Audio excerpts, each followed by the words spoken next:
In 1917, everything changed for Russia. A powerful royal family was overthrown, a revolution shook the empire, and a new kind of government, communism, took control.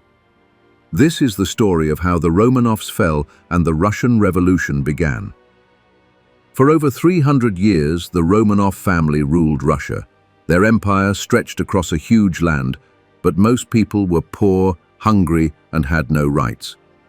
The last Tsar, Nicholas II, believed he was chosen by God to rule, but he was out of touch.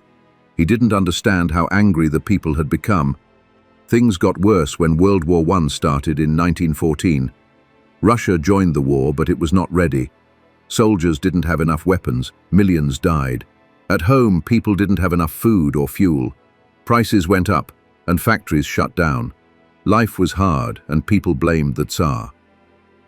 In 1915, Nicholas made a big mistake. He left the capital to lead the army himself. While he was gone, his wife, Tsarina Alexandra, was in charge.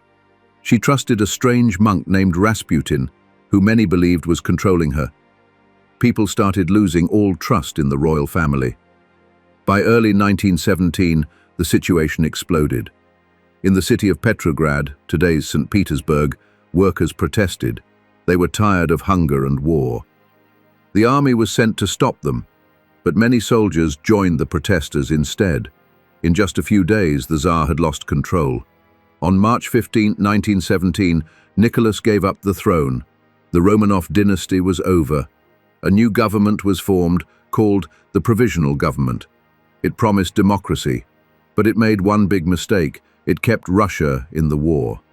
Meanwhile, a radical group called the Bolsheviks, led by Vladimir Lenin, had a different plan. They wanted peace, land for peasants, and food for workers. Their message was simple: peace, land, bread.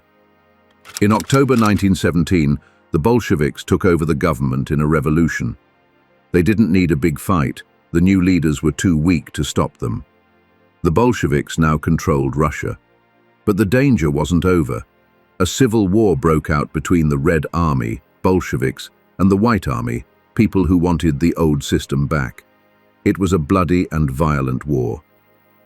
During this time, in July 1918, the Bolsheviks killed Nicholas II, his wife Alexandra, and their 5 children. They were shot in a basement, so they couldn't be rescued by the White Army. The royal family was gone forever. The Civil War ended in 1922. The Bolsheviks had won. They formed a new country, the Soviet Union.